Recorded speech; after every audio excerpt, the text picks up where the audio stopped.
Very happy with I that. think the main thing, as ever, it was hugely informative, inspiring, and affirming of what we all love. So many of the wonderful things that we love about Portugal were made plain and clear to many people. I think the main thing, superb. We are now live on YouTube, which is great, and we can welcome the first member of our dream team, who I can see on the screen, Nuno from Winsurance. How are you, my friend? Hello, everyone. Hi, Carl. Hi, Jerry. So Hi, Nuno. It was a surprise to me. It really was. Well, Carl wouldn't allow. We had several people voted by mail, and Carl wouldn't allow those votes. So if they had got their votes, we would have won. So yes, actually, you're not joking, are you? Because there were 2 proxy votes that somebody tried to squeeze in, and I wasn't having any of it. You had to be there on the night. I think that's only fair. So fair. Well, to be fair, they were in the airport lounge waiting to get their flight to Lisbon. So well, they need to get their priorities right. Fair enough. Nuno, you're surprised. It's good to see that in the beginning, the people that come abroad choose Algarve, then they start choosing central Portugal, and now going up north. So yeah, it's good to see this move spread around the country. So quite interestingly though, when we looked at property rentals and property purchases, quite interestingly, central is slightly less expensive than northern area. I think that's because Braga is up and coming, and Porto is obviously very popular as well, of course. Actually, in Portugal, the industrial force is settled at the north. North, they probably they have more money moving from hand to hand. So it doesn't surprise me that the property is more expensive. It's more, north rather than in the central part. Actually, we have more representative cities like Porto, Braga, Vila Nova de Gaia, and all of those districts, rather than in central Portugal, which we have Coimbra and Viseu, Leiria, and and that's it. So, rest of it's arable. Well, thank you for that, decoding that a little bit for us, Nuno. How are you? How's the world of insurance this week? Also, I'm pretty well. I had an amazing lunch today with someone that is also here. Regarding the insurance, the weak issue is regarding health insurance is always the waiting period or grace period, how this works. And I don't know if Michael is here, but Michael had several questions and several calls last year with us, try to understand how these work. Michael from Serenity, how these work and what are the differences and why this, why that. And every week we have plenty of questions about how it works, because people assume in the beginning that, okay, if it has a waiting period, this means that there are no coverage, but this is not true. So we had coverage since the day one of the insurance policy on the healthcare network and at the agreed cost. So at the reduced, the benefits are reduced, but the insurance policy is active and everyone can get healthcare, which is what is important. Good to know. Thank you very much, Nuno. So any questions about insurance, we'll come back to Nuno for those. Thank you for being here tonight. And congratulations to the birthday girl in your family as well earlier this week. I hope you had a great time. 4th of July. 4th of July. What a great day to have a birthday on. Cheers, Nuno. And give our very best parabéns to your daughter, if you will. Queen of the Visas, you're here tonight. How are you? Hello. Hi, everyone. How are you, Gilda? I'm fine. I had a very nice lunch with someone that is here too. Oh, I see. Okay, I was going to make that a guessing game. Who did Nuno have lunch with? Unless there were multiple lunches going on that we don't know here. Okay, well, very pleased for you both. Did you have sardines? No. Okay. Because I've got the documentary evidence that you asked for. Can you see some upside down sardines on your screen? Yeah. I don't know how that happened. I did film it the other way up and earlier on. And this is important that you can hear the sound. So hopefully the sound bit is working on Zoom. That is my my grilling. Sorry, not frying, of course. Otherwise, that'd give me another telling off from Gilda. My grilling of the sardines, and you can see the salt on them and nothing else. Listen to this sizzle. Can you hear that? On the smoke. Wow. Is that okay for you now, Gilda? Can we put this behind us? Very proud. Very proud. Yes, results. Thank you. You don't know how much that means to me. Thank you very much, Gilda. There. Very proud. 1 year after you made it. That's good. All right. That's... Carl, can I ask, was that in Australia? Because it looks like it, doesn't it? Yeah. I mean, that's the really skillful bit. It's frying, grilling sardines upside down like that. Yes. I'll teach everybody how to do that on YouTube later on. Gilda, Seth, the world of migration, apart from lovely lunches with certain insurance professionals, how is the world of migration? First, I have someone here that wants to say hi. Mandela. No, who's here? Hello. Hello. Olá, boa noite. Muito prazer. Hi. You know when Mum says she's off to do a webinar now, she really is. She's not just gone into another room to have a glass of wine. Here she is working hard with us tonight, talking to people all over the world. In fact, what's your name? ¿Cómo se llama? Denise. Denise. What a fantastic name. Muito prazer, Denise. Hi. A star there. One day all this will be yours, perhaps. Lovely to meet your boy there. To show up to tonight, because we had a conversation and he says that everyone only knows that I have a dog. No one knows that I have kids. Oh, yes. I can understand why Denise would want to be on the screen to put that straight. Are we going to have... Yeah. You got 2 kids, right? Yes. So we're going to see someone else maybe later on. No, she doesn't want to show up. Okay, all right. Okay. Sorry. But he wants to make a point. I have 2 kids. Fair enough. And see these people Not who are only a dog. by your dog. Yes. All right. Fair enough. The record has been put straight. Lots of things being put straight tonight. Well done, Denise. Excellent stuff. Any news from Seth and the world of migration, Gilda? No, everything is pretty much the same. No news, no opening for vacancies. So everything remains the same. Okay. And I think you brought somebody from your team as well tonight. Family yes, and team here. Carolina is here. Good evening, Carolina. How are you? Tudo bem? Good evening. Everything is fine. Thank you so much. Excellent. Good to see you here. Fantastic. How's your day been while the boss has been out for a long lunch? Has been very well.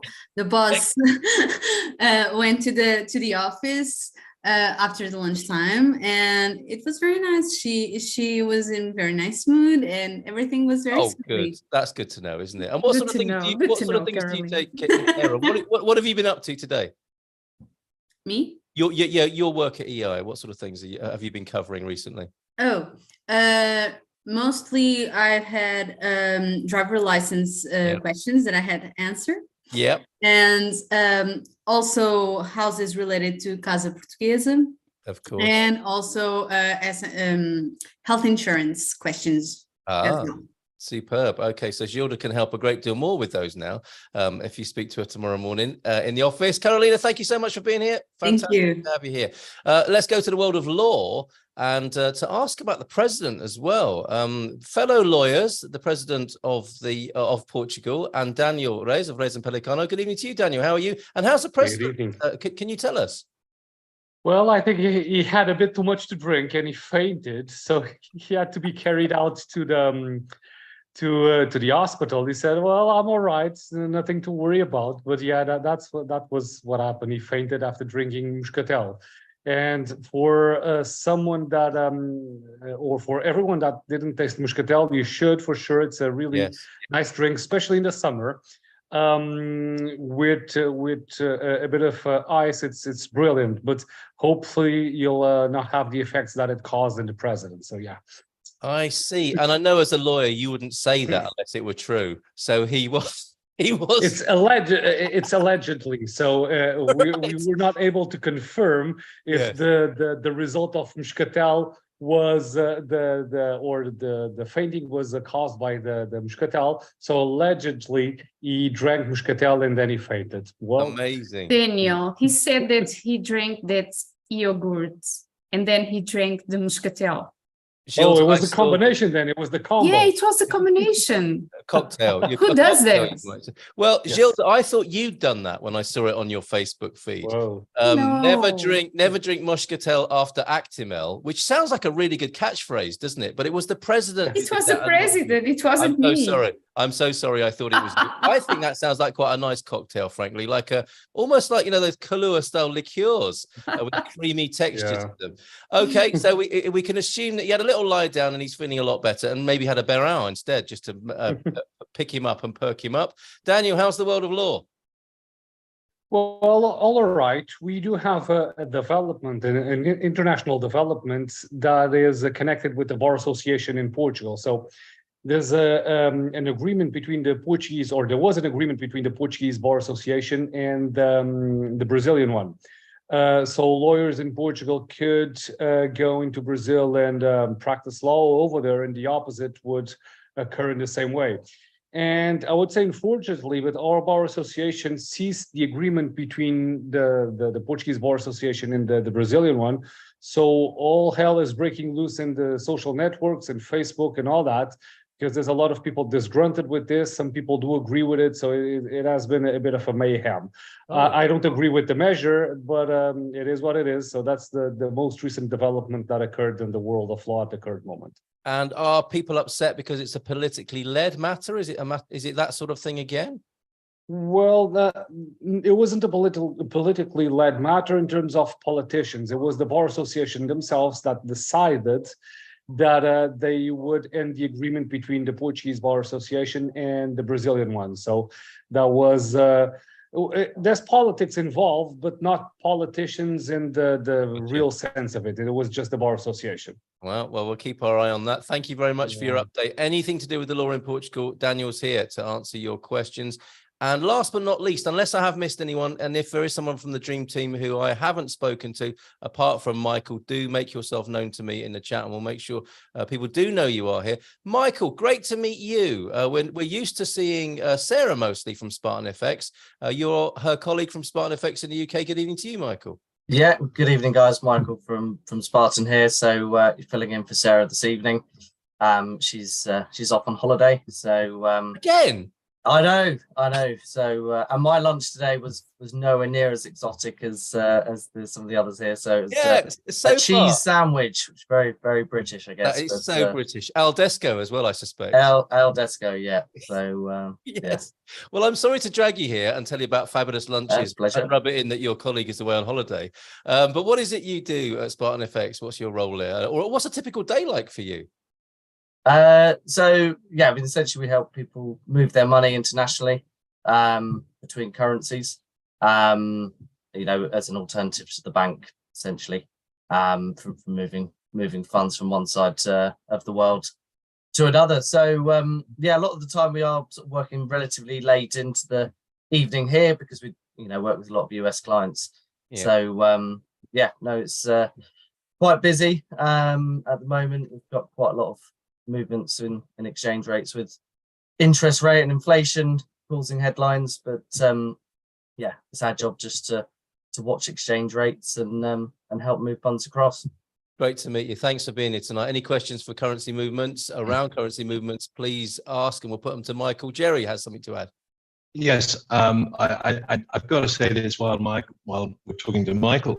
Last Saturday night we had a social webinar and which didn't get going until about 9:30 at night, and somewhere around 11:30 we started, the whole audience started to get into a discussion about the best way to transfer money. And I sent a little WhatsApp to Sarah just saying, if your ears are burning, it's because people are singing the praises of Spartan. And excellent. To my astonishment, Sarah came online at 11:30. I have a feeling she was in bed, because she asked for sort of 10 minutes, and I have a feeling she got up and combed her hair and so on. But she came online, and I was so impressed that she would do that. And so I wanted to make a note of that. That's Yeah, brilliant. that's some good dedication. Yeah, Isn't fair it? play. Isn't Yeah. it? Yeah. Yeah. Well, that's It's why she's having a holiday now. Yes. She needs a holiday to recover. Yeah. Well, that's the sort of thing, isn't it? That it helps you scoop all those awards, Michael. Thank you for being here tonight and standing Pleasure. up, Sarah. Let's go to the first of the questions tonight. Thank you, Mehmet, favourite of the community. I have 2 D8 questions. Is a NIF necessary for a 2-year-old toddler? That's a good question, isn't it? Do all the family need a NIF? That'll be you, Gilda, won't it? I think. Well, for the process itself, he won't need the NIF, but as soon as they arrive in Portugal, he will need the NIF. Okay, there you go. So not straight away, Mehmet. And is NIS a requirement? Your social security number, is that a requirement to present at the SEF appointment? If so, is it also necessary for my wife as well? Don't think that it would be a requirement for the toddler. You don't get those before, do you? Now you can get those before. Oh, and should you, that being the case? No, it's not mandatory for the SEF appointment. Okay, all right. Thank you very much, Gilda. Last week, we had so many questions. We didn't manage to do the final question of the night, which is a bit educational. We've helped Sarah learn to speak Portuguese, and we found out more things about Portuguese culture. I came across a cracking saying today. We've got quite a lot of Portuguese people with us on the panel tonight. I heard this fabulous Portuguese saying, and I know the Portuguese love their sayings. Quem arrisca, não patisca. If you don't risk anything, you're not going to get the snack. It doesn't rhyme in English, but I think that's a brilliant phrase and really applicable to the world of migration. So you've got to take a few risks to move country. I will come back to our Portuguese panelists and ask them before the Dream Team session is over tonight, what your favorite Portuguese saying is. You can't use that one, even if it is your favorite now. Okay, back to the questions. Marcia, could someone explain the coverage when purchasing car insurance? What happens in a collision with another vehicle and/or a person is hurt? Now, I think this was one of the ones I missed last week. What to do in the event of an accident? Could you go through that for us briefly, please, Nuno? Yes. So we usually ask to everyone, first call us. So in case of an accident, of course, you're not calling us to that. So you call to the assistance number that you have in your insurance certificate, or to the police, the 112, whatever, because it depends on the accident itself. But regarding doing the claim, before submitting to the insurer, please let us know and let us check, because there are slight details that we must take into consideration, and that can make difference when the insurer is checking and giving the decision. Also remember that the insurer or the insurers, they follow according the law of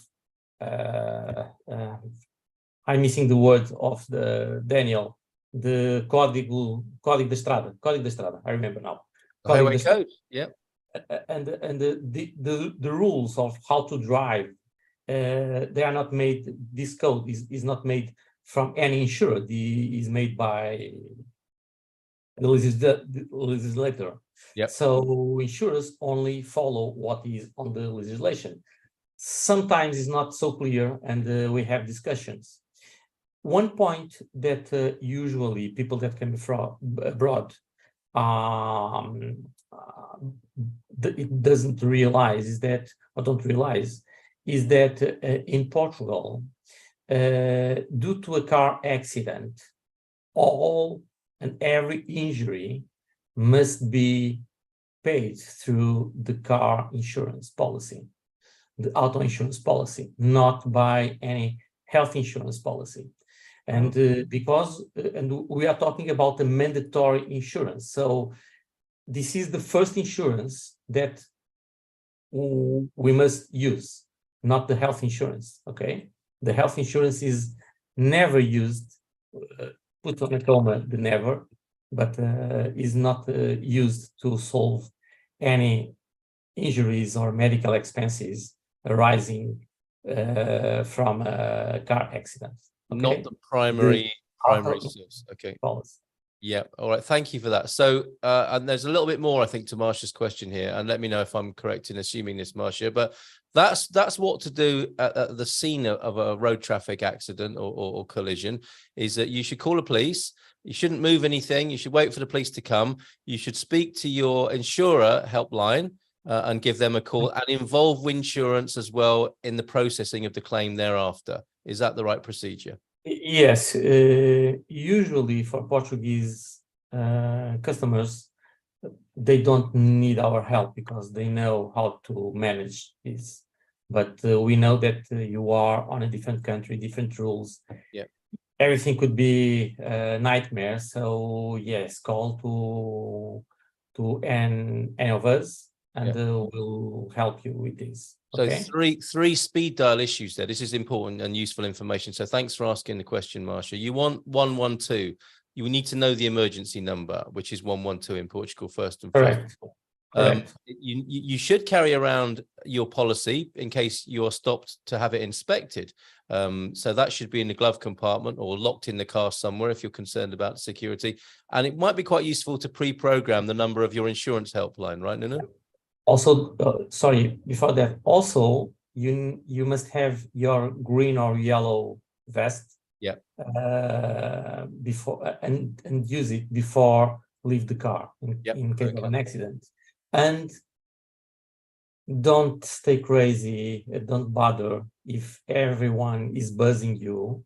You just need to stop the car, call the police, and wait for the police. Don't move the car to avoid. Easier said than done, but it is the right thing to do. Now, can you imagine being a foreigner in Portugal? It's not right. It's not right, but it solves a lot of problems, or it avoids a lot of problems. Yes. So leave the vehicles where they are. Call the police, and if you possibly can, ignore all the hooting and honking from people in.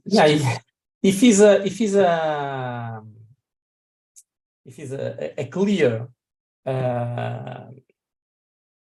clear crash, okay, you can take the photos and move the car. But otherwise, if we are talking about roundabouts, special, move the car.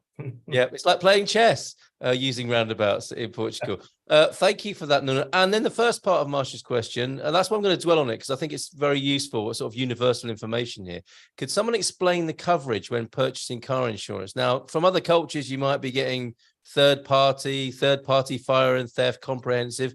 How do Portuguese motoring insurance policies work, Nuno?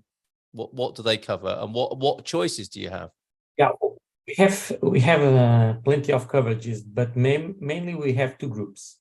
Third party, glass crashes, personal accidents and legal for one part, and then own damages. And regarding own damages, we have different coverages: fire, theft, collision, and so on. Okay, all right. And people sometimes ask if the no claims bonus can be used from abroad. Is that a possibility? Yes. We use it. That's good to know. And I have my annual insurance for my vehicle is coming up, which I do through Winsurance, proudly and happily, and an excellent service I've had as well. And I've noticed that I've got a discount because of no claims as well. That exists within the Portuguese system as well. So very pleased with that, Nuno. And of course, have Winsurance on your speed dial as well, because it's not just about the motoring insurance. It's about every other possible form of insurance you might need in Portugal as well. So make sure you've got the number for the Winsurance team, Nuno's team. And Gloria is saying, is the vest for the driver only? What about the passengers? Everyone in the car should have a yellow vest, ideally, shouldn't they? If you leave, anyone that leaves the car must wear it. Yes. Yeah. Okay. Otherwise, stay in the car. Otherwise, stay in the car. Interesting. Okay, so that's an interesting sort of preemptive or preparedness issue, isn't it? Is to just make sure you've got five yellow vests in the vehicle. Well, not so. Two. No? Usually, you recommend two. Okay, right. Actually, if the car starts firing, yes.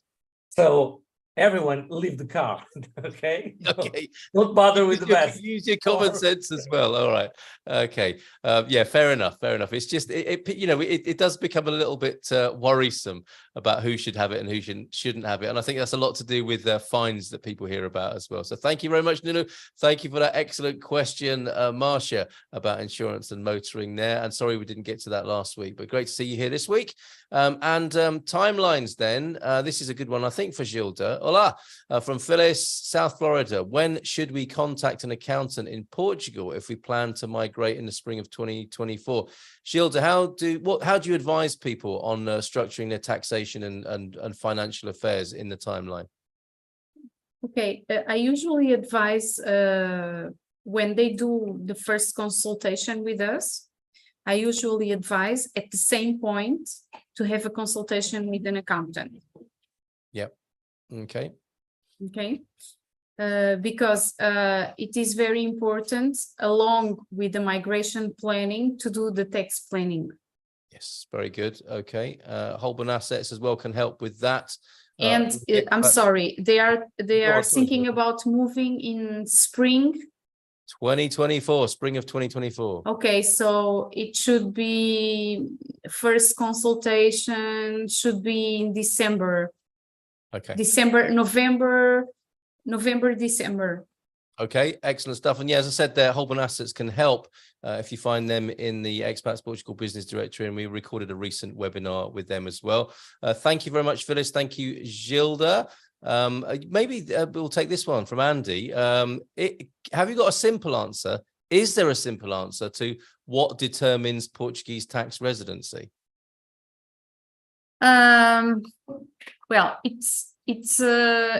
there isn't a simple answer, because there are different criterias, but as for the criteria that is simple, the most simple for the tax authorities, and the one that it's easier for them to take as the most reliable one, is when you have your self-appointment, when you change when you have your residency card, and after that you change with your residency card, you change your tax residence in the tax authorities, and then you become resident in Portugal by your resident card and tax resident with your residency card. Yes. Of course, that then they can claim that before you change your tax residence, you were in Portugal for more than 183 days, but then they would need to prove that, and it is going to be difficult to make that proof. So it's always easier to make that proof by the resident cards, and when you got the residence card, changing the tax resident. Very good. Yeah, Andy goes on to say it states 183 days or a permanent residency. So does this mean that as soon as you buy or rent a house, you become a tax resident of Portugal? This seems to be a very important issue. So could you tackle that? Well, sometimes when it's only buying or renting a property only makes you a tax resident if you make of that property or of that place your primary residency. Okay. All right, Andy, hope that's clear. If it's not, you know what to do. These are the questions that are in the Zoom chat here, which we're prioritizing at the moment, and we will come over to YouTube soon. I'm sorry, I'm going to give you an example. Yeah. There are many people that comes, and Daniel knows this more than me. There are many people that comes to Portugal with the golden visa, and they want to take advantage of the NHR scheme, but they don't want to live in Portugal. And what they do is they turn around of the law, and they buy a house and they say that it's their primary residency here to become a tax resident in Portugal, but they cannot have tax residence anywhere else, and apply for the NHR here. Okay, thank you, Gilda. Thank you, Andy, for the question. Daniel, did you want to add anything to that? Well, indeed, the situation of buying property, this is a telltale sign that you may have a connection with Portugal and thus transforming your tax residency in the country. What usually Portuguese tax authorities will be happy and will welcome one extra taxpayer. So even if the person is not living in Portugal, they're not too keen of expelling them because it's one extra opportunity of charging taxes. On the other side, if you are a Portuguese citizen or even a foreign citizen living in Portugal but not declaring the tax residency, well, you are incurring the risk that the tax authorities may consider you a tax resident if they do investigate the situation, transform your non-tax residency to a tax residency, and they can go as far back as 5 years and claim taxes on that. So if someone is trying to slip under the radar, living in Portugal and not declaring tax residency, we do usually advise against this because it's well, it's not what the law states, and if they get caught in by the system, they will eventually have a bad surprise because of two factors. One is, of course, paying the taxes here in Portugal, and the other one is they will lose the opportunity of getting the NHR requested. So this is indeed, tax residency is indeed a topic that is really relevant for people's lives. And before doing any decision, you should consult a professional on the topic, because this may lead into a world of hurt or a lot of money spent paying taxes. So don't do any rush decisions. That's basically my my take on the situation. Don't rush and get professional help. Thank you very much, Daniel. Correct. Yeah, and avoid that world of financial or taxation pain is more accurate way of putting it, because they tend to get the last word as well, don't they? Okay, thank you, Daniel. Thank you, Gilda, and thank you, Andy, for that question there. We return to the matter of having a collision and what to do in those sort of road traffic accident situations. And thank you for the question about, I can't find it now, but it was about exiting the vehicle. What should you do? In the UK, where I'm from, you're meant to get out of the vehicle and get behind the barrier on the side of the road. So Mike T's asking, I found it now. Are you supposed to stand outside of your car regardless of where you may be? And is it the same rules if broken down or an accident? If an accident, do you pull over to be out of the way or stay put? So coming back, Nuno, to leaving the vehicles where they are and putting the passengers somewhere safe, could you clarify that for us? Yes, the key point is safety. So everyone must be safe. So if he's staying in the car or pull out the car, it depends on the situation. So get safe. Safe. Have this in mind. Safe. Then regarding the question, it depends. We don't know how picky the policeman or policewoman is. Yes. If they are only trying to find out something to fine you or not. So there are a lot of subjectivity on these. Okay, so first safety, and then the rules and all the other stuff. I think that's a really good rule of thumb. Thank you for that, Nuno. Tom Smith in the YouTube chat has got 112 Portugal, 911 UMCA, 999 GBIE. I thought he was talking about the currency rates there, Michael, and we'll talk to you in a moment about those rates and what's going on with that volatility in the markets and interest rates and so on at the banks. But Tom Smith just reiterating there, 112, the emergency number in Portugal, the equivalent of 911 in the United States, of course, and 999 in the UK. So thank you for underlining that for us, Tom. We'll come to YouTube in just a moment. Lots of questions, and you're getting them in early, which is fantastic. Thank you, everybody. Michael, how's it looking? Exciting times in the Spartan FX offices. Yeah, there's a lot of volatility at the moment. A lot of it's all fueled by interest rate decisions. So the Fed have continued to raise interest rates, and the European Central Bank are looking to do it as well. Seems to be a worldwide issue with inflation. We're seeing it in pretty much every country at the moment. Inflation's very high, and it's pushing up the cost of everything and squeezing people's pockets. So that's what people are keeping a very close eye on is inflation and interest rates. And unfortunately, well, it depends on where you stand, but unfortunately for a lot of people, they're still going up, which obviously is pushing up mortgages a little bit and having a bit of a pinch. But we've got some big data from the US tomorrow. We've got US non-farm payrolls, which is basically the biggest bit of employment data that comes out of the US every month. So that should give us sort of a bit of an indication of if we're going to see more interest rate hikes from the US and from there really. So yeah, Eurodollar's moving around between sort of 108 and 110, which historically is great for dollar sellers.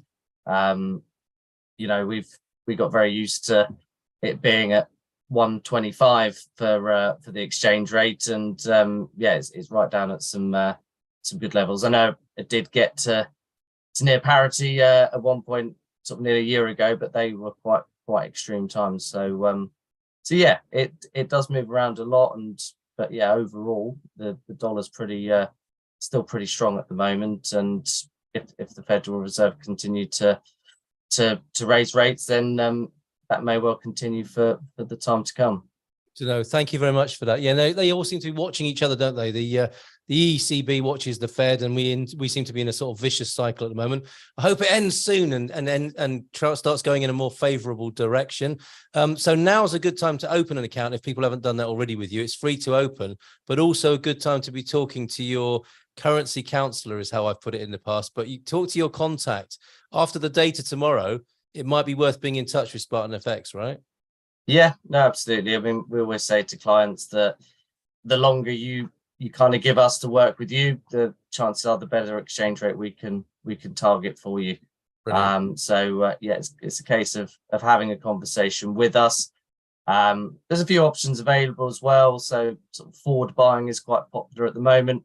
So, for example, because the US dollar is quite strong and the euro to dollar rate is quite favourable for people moving from the US to Europe, you can actually sort of fix into an exchange rate in advance for up to 12 months.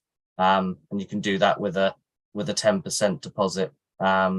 So that's quite a useful tool, because it means that you can fix your exchange rate now, but then still earn interest on those funds in the US for 12 months. And I know sort of a lot of relatively basic investment accounts in the US are giving sort of 4 or 5%. So you can kind of get the best of both worlds out of it at the moment. That's a conversation we're happy to have with anyone about how that all works in a bit more detail. Superb. Thank you very much for that. Gloria, I joined late and it's the first time I've joined these calls. What range of services are provided and by whom? Well, yes, let me do that very quickly then. Michael, who you've just heard from, is from Spartan FX, currency transfer, currency deals FX. Nunu on insurance tonight. We've got Gilda, of course, who we'll return to in just a moment, on the visas.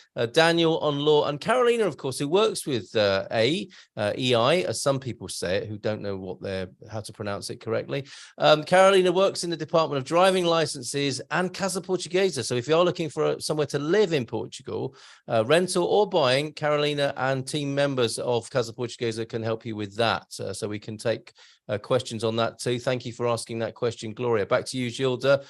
We are nearly, we're what, 21:42. So I think we've got plenty of questions to go at. One from Julie here. For the D7, I've heard various reports from people coming through New York City VFS office on the apostille requirement for the FBI check. Some say they got through just with the report in the original sealed envelope. Can't seem to get a definite answer. My first one, now apostilled, expired after 90 days. So I'm now getting another one. Current wait times for return from the State Department in DC is 6 to 8 weeks. This requirement is specific to New York, unfortunately. How can you help with that, Gilda? Yes, the New York consulate, it's not easy, and they put some requirements that no other consulate ask for, and this is one of them. They ask for an apostille on the FBI records, and we had the big fight with this consulate, and let's say that now when our clients go there, we always ask them not to mention that they work with A. Because of the big fight. Okay. Yeah, because we had a big fight with them. Yes. Because we said that they are not being compliant with the law. They are making they put more problems on the visa process than they are supposed to be.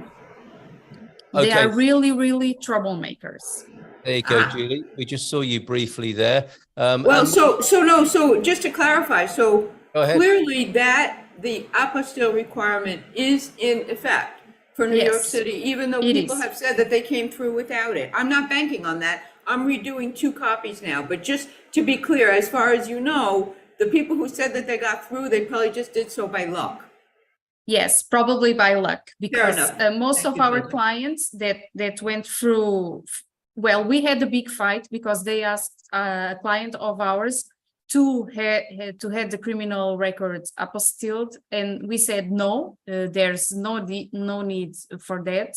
And then they said yes, and then there was a big fight, and at the end she had to get it with an apostille to get the process through. Amazing. When Gilda says she had a big fight, basically you were just reminding him of what the law was in no uncertain terms. Yeah. We've got a phrase in the UK, they don't like it up 'em. So I think that's what happened there, and that's why Gilda says perhaps keep it quiet that you're working with A if you're working at the VFS in New York City. But nice to know that Gilda fights on your behalf like this, which is what Andy's question is, and is asking, second question, does A represent people outside Lisbon? Say if we move to Porto, can A help us with all the process to move on a D7 anywhere in Portugal, right, Gilda? Yes, first we have an office in Porto. Yes, you will have a very good, very warm welcome in Porto. Secondly, we do help everywhere. Very good. Good to know, Andy. And thank you, Mike T, for your question. Sorry, I didn't ask the one from the earlier Central versus Northern. You asked about will we ever do a webinar on moving to Madeira? I'm sure that's being written down as I mention it now, and we will look at Madeira and the Azores at some point, Mike T. Great question. And another one from you here. Is there a time limit? And if so, how long from obtaining your FBI report and presenting to the visa department? Is that back to those 90 days, Gilda? Yes, 90 days. Okay, so there you go, Mike T. Good to see you here tonight. And is Dinesh still in the room? Is your son still there? Yes. Oh, so can I ask how Mandela is without him getting upset? Yes, you can. I'm with my phones. He won't listen. Hey, how's Mandela? Fine. Actually, the 3 of them are here. The 3 of my kids are here. What, the 2 kids and the dog? Yes. All happily in the room. They're very well behaved. Excellent stuff. Take your kids to work night.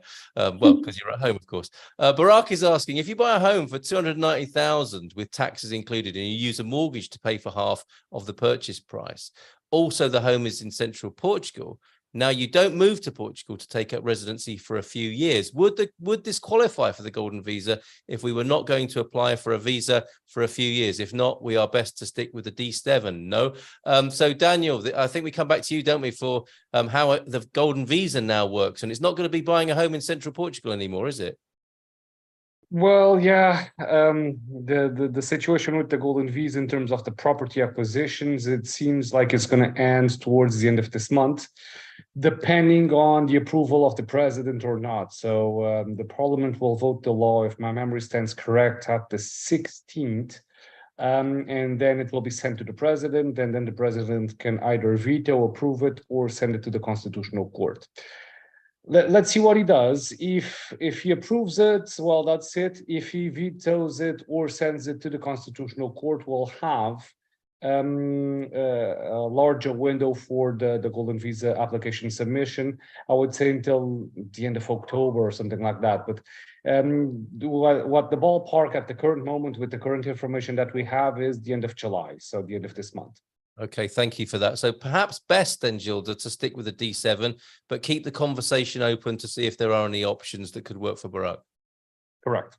Yep, thank you very much. Ros, this is a little confusing. Sorry about that, Ros. Let's see what we can do about that. We have bought a house and are moving permanently in a few weeks, but our lawyer is our fiscal representative. I understand we can only change that on the Finances portal once I get my EU resident certificate. I'm an Irish national. Is my understanding correct there, Gilda?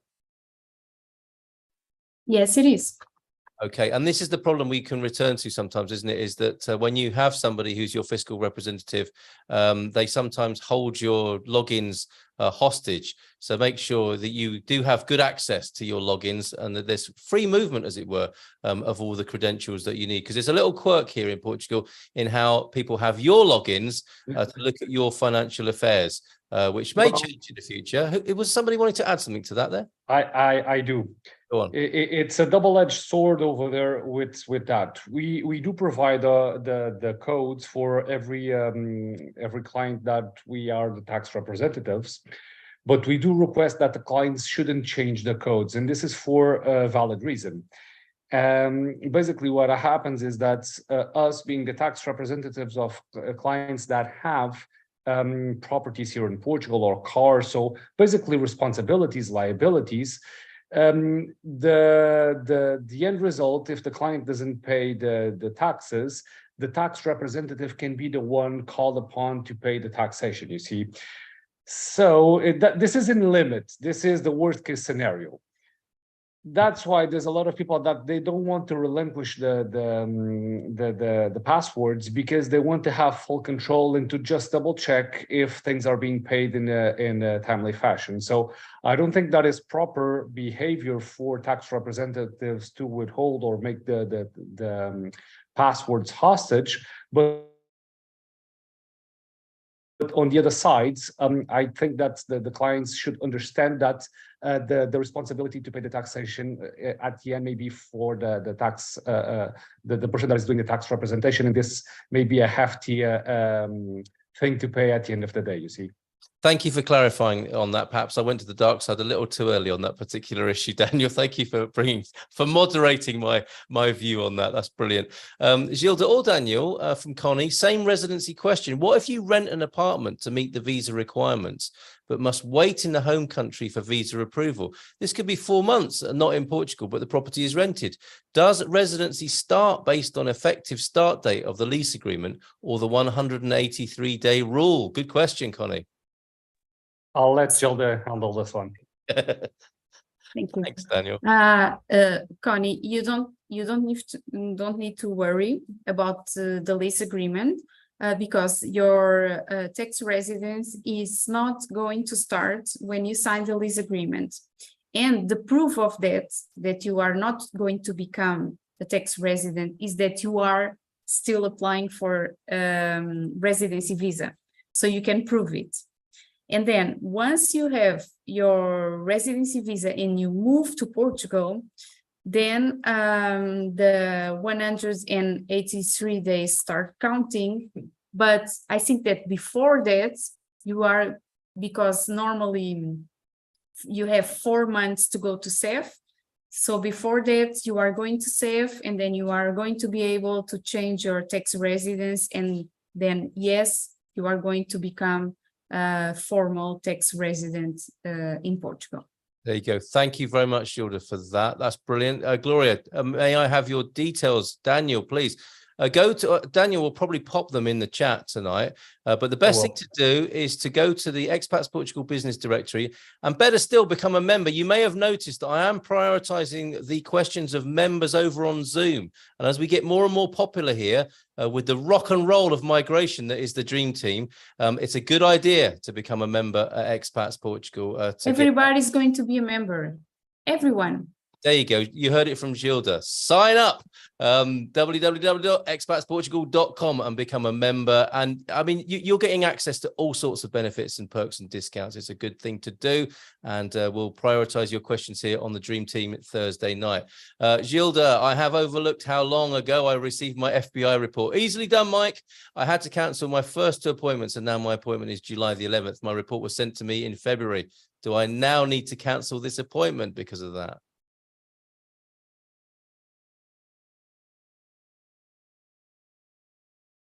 Where is the appointment? The appointment is on the July the 11th, not long now, 5 days away.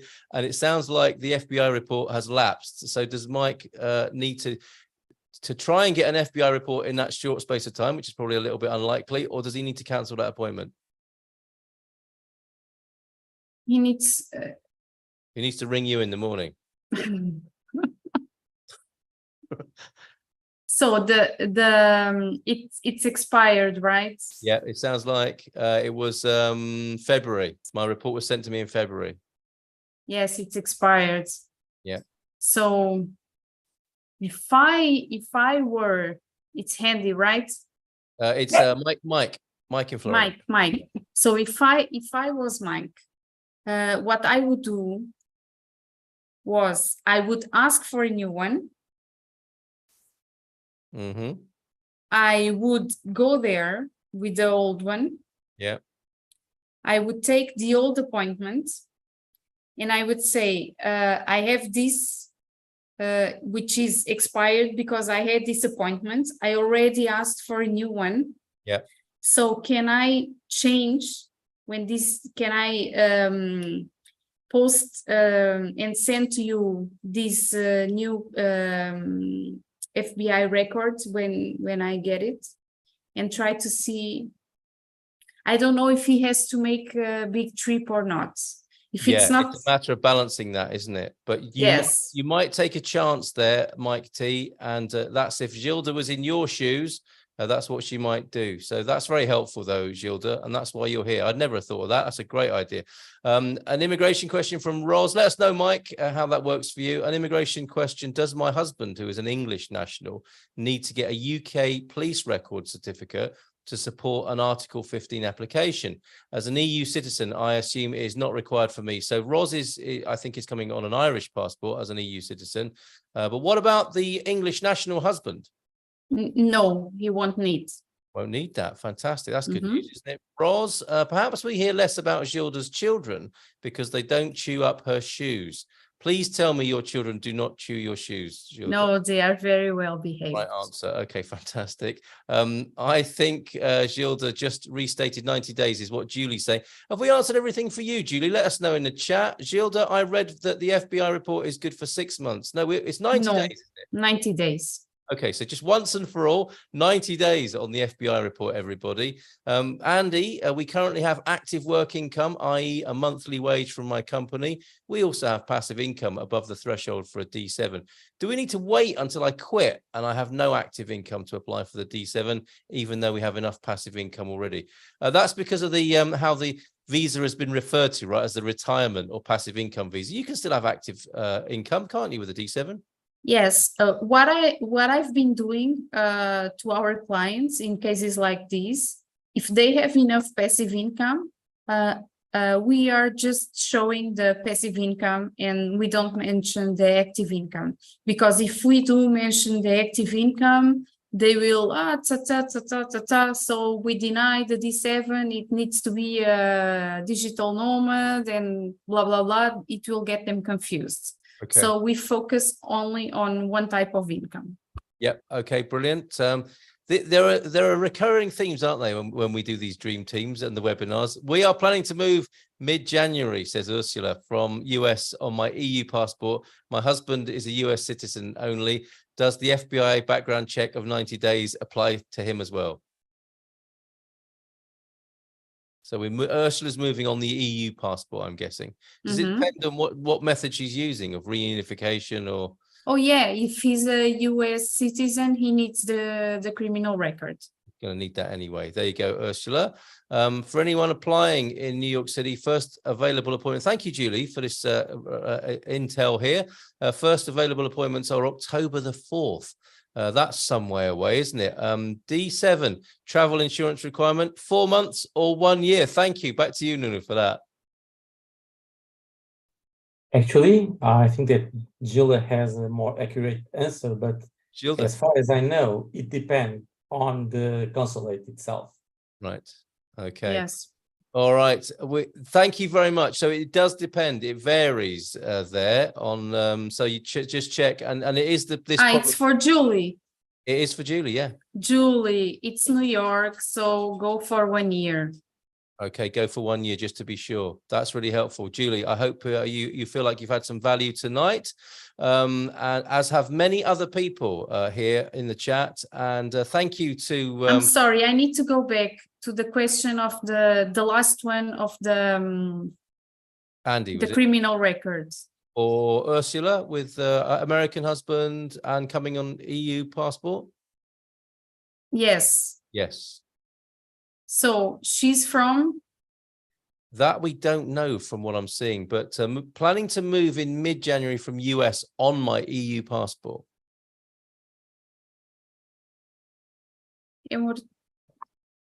Danielle, it's a 15.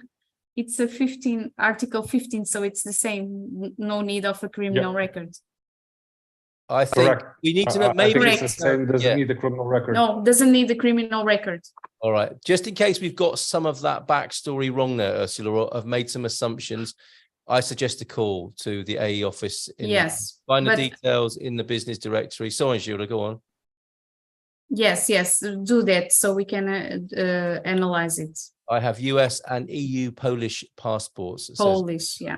Okay. I think I've talked to Ursula before. All right, another call then, another call. Thank you, Nathan, to Alfred, to Mr. S and Tom S, all with comments and questions in YouTube. I'm sorry we didn't get to those tonight. It's 1 minute to go, and we need to do our little bit of cultural education and find out from our Portuguese panelists tonight what their favorite sayings are.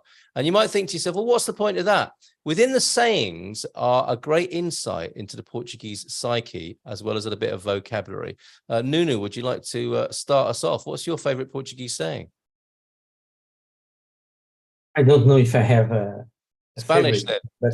But maybe grão a grão enche a galinha ao papo. Oh, one more time. Sorry, could you say that again? Grão a grão enche a galinha o papo. So seed by seed, a chicken does what? Yeah, I don't know how to put this in English. What does it mean? What can we glean from that and the Portuguese? Well, actually, little steps guide us to our goal. Okay. No risk, no snack. Baby steps. These are both migration aphorisms. Perfect. What about you, Daniel? What have you got? Thank you, Nuno, for that. That's brilliant. I like the one água mole em pedra dura, tanto bate até que fura. So basically, it's if you have water trickling down, it will it can break rock. So it's basically testimony that persistence does get you somewhere. And I think it's connected with migration as well. Migration again, isn't it? We need to have these, don't we? Immortalized on the homepage, Jerry, of Expats Portugal. These are brilliant. Michael, what's your... I'm only kidding. Unless you have got one, Michael. The only thing I was thinking was that the no risk, no snack. I can confirm my 2.5-year-old daughter takes a lot of risks and gets a lot of snacks. It works in other cultures as well. Yeah, it crosses the border there as well. Oh, that's brilliant. Carolina, are you there? And do you have one for us? Yes, I do. It's tudo vale a pena quando a alma não é pequena, assim. I love it. They all rhyme as well, don't they? So what does that one mean? Everything is worth it when your soul isn't small. So again, migration. Perfect. Don't let us down here, Gilda. Thank you, Carolina, for that. Thank you, Nunu, Daniel, Michael, and Carolina. Finally, then, to the queen of the visas. I've got a feeling it's going to be pau, queijo from Gilda Pereira. More or less. Right, okay. Sorry, I missed the beginning of that. So is it pau, queijo for you? No, it's not. It's okay. Devagar se vai ao longe. Okay, what does that mean? If you go slowly, you go far. All of these work perfectly, don't they, in the context that we're talking about tonight. We've got to get these written down somehow as a little Expats Portugal guidebook, introducing you to Portuguese vocabulary, the Portuguese psyche, and giving you some pointers on how to approach the migration process. Dream Team, you've been amazing. Over to you, Jerry, for forthcoming attractions. Oh, Jerry, we can't hear you. You are on. Hello. Gosh, I was hoping you wouldn't ask me that because I actually don't know what webinar we have.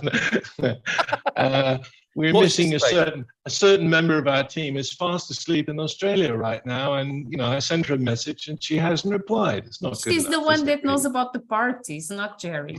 The important person, therefore. So please keep an eye on our events calendar, and we'll get that on there as soon as possible. And of course, that will be 7:30, and then at 9 p.m. of course we'll be back with our wonderful Dream Team. I don't have a Portuguese expression, but I do have an Irish one to finish up with, if you'd like. Nice, go on, yeah. Would you like it in Irish or in English? Irish, obviously. Right, English then. Portuguese. We'll do it in English. May you be in heaven 30 minutes before the devil knows you're dead. Excellent. Yes, that's typically Irish, isn't it? Dream Team rocks. Thank you very much, Connie. Thank you, Dream Team Mike T. Thank you all, says Wilson. My Italian Therapy, Gina Fiore, says, these little bits are brilliant. I love it. I think she's referring to all your wonderful Portuguese phrases there. Yes, they should be immortalized, says Gina. Sounds like the Portuguese people are a hardy lot. They certainly are, and they're a brilliant lot, and we've been delighted to be in their company this evening, Dream Team Portuguese members, and our honorary Brit, Michael, and our Irishman, Jerry, of course. And Gloria did the right thing. I'm a member now, says Gloria. Nice one. Well done. See you next week, Gloria. No, final word from you by the look of it. Unmute, my friend. What's that in Portuguese? The man who is heard. This could be applied to today because we are talking about sales and we are talking about drinking. So we have a kind of a say which says that alone eventually we could go faster, but as a team we go further. So well said. What a brilliant note to end on tonight. Thank you, Nunu. Thank you, Dream Team. Thank you, everyone, for being here. Thank you all so much. One night. See you in Portugal. There we go. I was waiting for the catchphrase, Jerry. See